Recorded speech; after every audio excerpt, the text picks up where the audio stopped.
Continuamos con el tema Hablemos de corrupción. Corrupción y conceptos cercanos.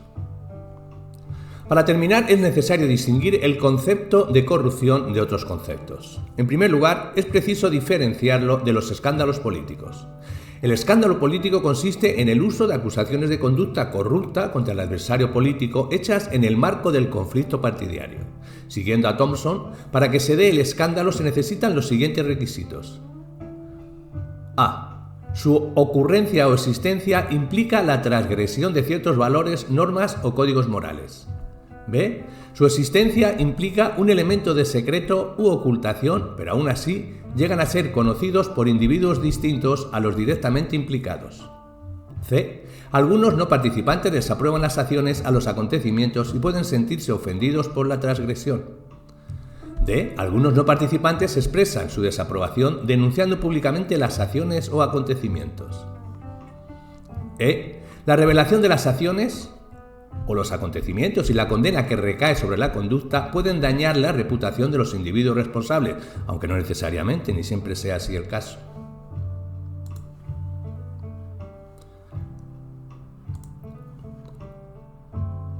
En relación al primer elemento, las normas que son más susceptibles al escándalo son las que gobiernan la conducta en las relaciones sexuales, las que respaldan las transacciones financieras y las que regulan la búsqueda y el ejercicio del poder político. Sexo, dinero y poder. Hoy en día, los escándalos cada vez son más importantes en la estrategia y las tácticas políticas. Las razones son múltiples y de ellas destacaríamos una atención mediática creciente a los actos políticos, pues su visibilidad es mayor. Las tecnologías permiten una intromisión mayor en la vida privada y hay un cambio en la cultura periodística que ha roto con ciertas reglas de respeto a la privacidad de los políticos, y la cultura política también se ha dejado impregnar de esta personalización de la política. Además, se han incrementado los mecanismos legales en la vida pública y se ha acentuado la política de la confianza en los líderes frente a la tradicional confianza en los programas. Todo ello ha permitido una significación creciente de los escándalos como prueba de falta de credibilidad. Por ello, por su importancia y presencia, conviene distinguir entre escándalo político y corrupción. Del contacto entre los dos conceptos surgen tres posibilidades. A. Situaciones en las que se mezclan realmente el escándalo y la corrupción. B. Situaciones en las que existe corrupción pero no hay escándalo porque los partidos consensuadamente la tapan, o porque no se llega a conocer, o porque, aunque se conozca, no generan un discurso de crítica socialmente compartido. C. Situaciones donde existe escándalo pero hay trazas de corrupción, como suele ocurrir en numerosos escándalos de naturaleza sexual o incluso en escándalos vinculados a la lucha por el poder o la financiación partidaria que se basan en datos falsos o falseados.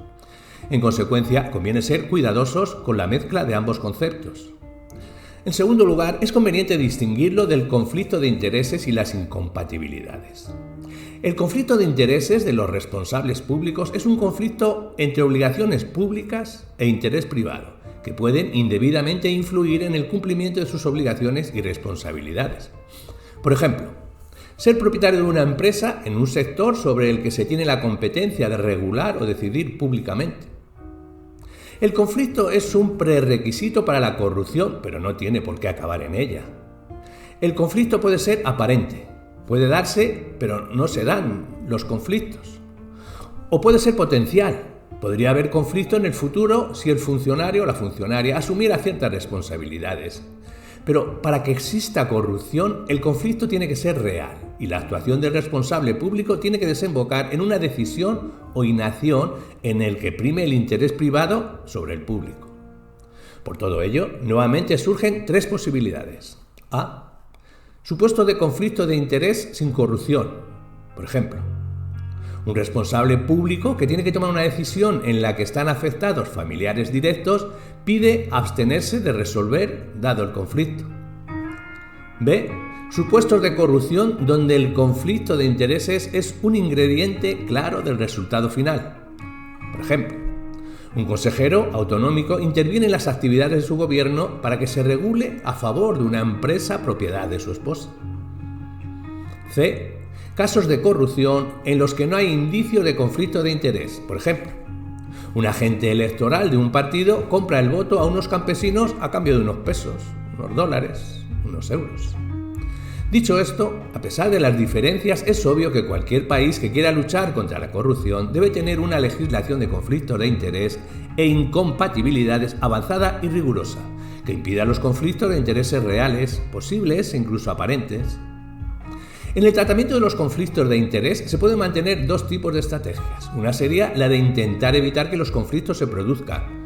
La llamaríamos opción preventiva. La otra consistiría en, reconociendo que inevitablemente existen y existirán conflictos, construir sistemas de normas y procedimientos para que cuando surjan se asegure que los responsables públicos actuarán defendiendo el interés público. Opción reactiva. En realidad, ambas estrategias tienden en la vida real a mezclarse, sin que se opte normalmente por solo una de ellas. Además, lo lógico es que las políticas para prevenir y resolver los conflictos de interés se inserten en una política más amplia para prevenir y luchar contra la corrupción. Ciertamente, todo responsable público, político o funcionario sufre o puede sufrir conflictos de interés, pero a efectos del sistema existen colectivos especialmente poderosos o vulnerables sobre los que hay que actuar prioritariamente, por ejemplo, los altos cargos, los responsables de contrataciones y compras, los jueces. Entre las medidas que se vinculan a la prevención y sanción de los conflictos de interés se destacarían las siguientes. A. Restricciones en el ejercicio de empleos adicionales al principal empleo público. Aquí pueden darse todo tipo de incompatibilidades tanto con otro empleo público como con empleo en el sector privado. Sobre todo cuando se trata de altos cargos o de jueces, lo normal es la prohibición absoluta de cualquier otro empleo público o privado. Cuando se trata de funcionarios de nivel medio o subalterno, esta prohibición es lo relativo al sector privado y se puede flexibilizar siempre que se cumplan las obligaciones del sector público. B. Declaración de ingresos personales. Con esta medida, aplicable sobre todo a altos cargos funcionarios en puestos de responsabilidad, se pretende conocer la procedencia de los ingresos, de manera que se controlen posibles fuentes de influencia debido a su conducta indebida. Por ejemplo, el vicepresidente de los Estados Unidos, pongamos a Cheney, que ha estado recibiendo durante su mandato ingresos procedentes de Halliburton, la empresa en la que ejerció cargos directivos previamente a su elección. De cara a la lucha contra la corrupción, la declaración de ingresos permite también conocer los movimientos de cuentas, al menos de las no situadas en paraísos fiscales, y descubrir enriquecimientos extraordinarios que necesitan explicación. C. Declaración de ingresos familiares. Esta medida es muy similar en sus fines a la anterior, pero amplía la esfera subjetiva de control, de manera que se conozcan posibles conflictos derivados de las fuentes de ingresos de familiares muy cercanos.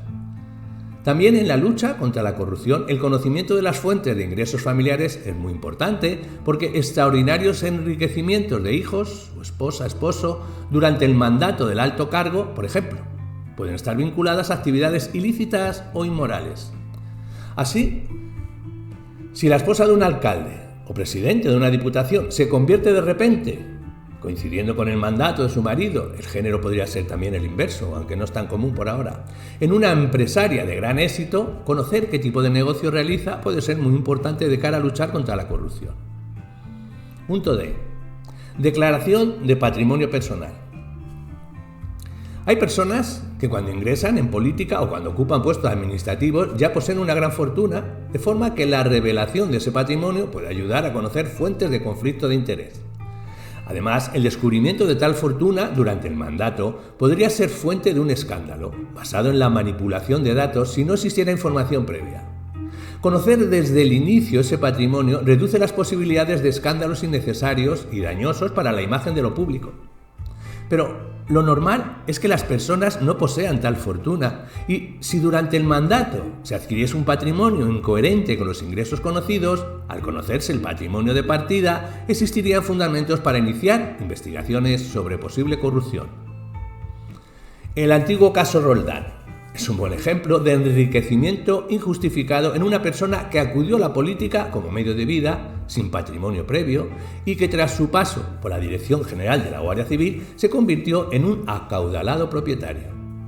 En todo caso, hoy en día es bastante normal que personas de clase media puedan tener acciones en empresa y su interés en que la empresa reporte beneficios puede condicionar su toma de decisiones en el sector público, de ahí la conveniencia de conocer sus activos financieros o participaciones en sociedades. Punto C. Declaración de patrimonio familiar. Aquí, como en el caso de los ingresos, el conocimiento del patrimonio del cónyuge o de los ascendientes y descendientes es importante para conocer fuentes de conflicto y para facilitar la lucha contra la corrupción. Por ejemplo, un ministro de Agricultura puede ver comprometida su imparcialidad si su esposa es propietaria de grandes explotaciones agrícolas, o un funcionario encargado de contrataciones puede tener conflictos importantes si su esposa es propietaria de una empresa que contrata directamente con el ministerio donde éste ejerce su función. En muchos casos, además, el patrimonio familiar es fundamental para la ocultación de ingresos indebidos.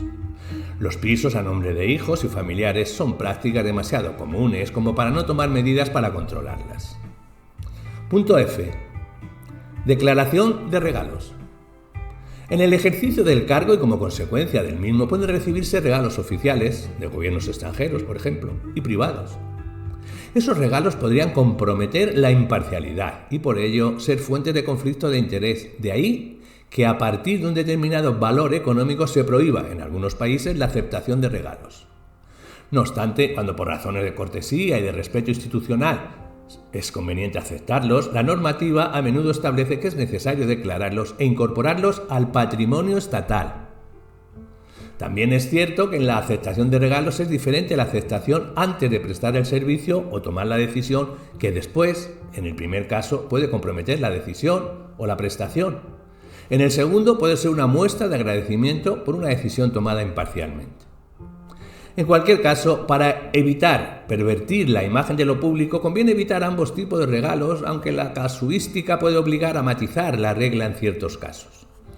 Por ejemplo, en el caso que se dé por agradecimiento y con valor económico ínfimo, por ejemplo, unas flores a la enfermera que cuidó amablemente a un familiar, podría preverse una cierta condescendencia atendiendo a las circunstancias del caso. Punto G. Declaración de intereses privados relevantes para la gestión de contratos. La participación en empresas y los activos financieros que se posean pueden condicionar la toma de decisiones en un área como la de contratación. Para ello, se obliga, como antes vimos, a la declaración de patrimonio en múltiples legislaciones. Pero esa declaración no basta para conocer todas las fuentes de conflicto. Así, por ejemplo, un responsable público puede haber trabajado durante años en una empresa antes de ingresar en la administración y tener una relación de amistad o de enemistad con sus propietarios. Si esa empresa contrata con la organización en que se trabaja y el responsable público está encargado de la gestión de contratos, se presenta un caso de conflicto de intereses. Otro ejemplo de conflicto que puede darse es cuando el responsable de contratación ha sido abogado o representante legal de una empresa o de una asociación y tiene que tomar decisiones sobre si adjudicarle contratos o subvenciones o si denunciar un contrato por incumplimiento. De ahí que se obligue en algunas normativas a declarar las actividades previas realizadas en los últimos años y a abstenerse de decir y decidir en este caso. Punto H. Declaración de intereses privados relevantes para la toma de decisiones. En este caso, como en el anterior, se trata de evitar que patrimonio y actividades previas puedan condicionar la imparcialidad de la decisión actual. Por ejemplo, un funcionario de alto nivel que ha sido abogado de una empresa y que la defendió en un pleito con la administración en la que ahora ocupa un alto cargo, no puede tomar una decisión que pueda condicionar el resultado final del pleito. Otro ejemplo, un inspector de Hacienda en activo que ha sido previamente asesor fiscal de unas determinadas empresas, no puede tomar ahora decisiones sobre expedientes que afectan a esas empresas. En ambos casos, el funcionario debería abstenerse de decidir en esos casos. Pero para controlar previamente la situación, conviene que declare sus actividades previas de los últimos años.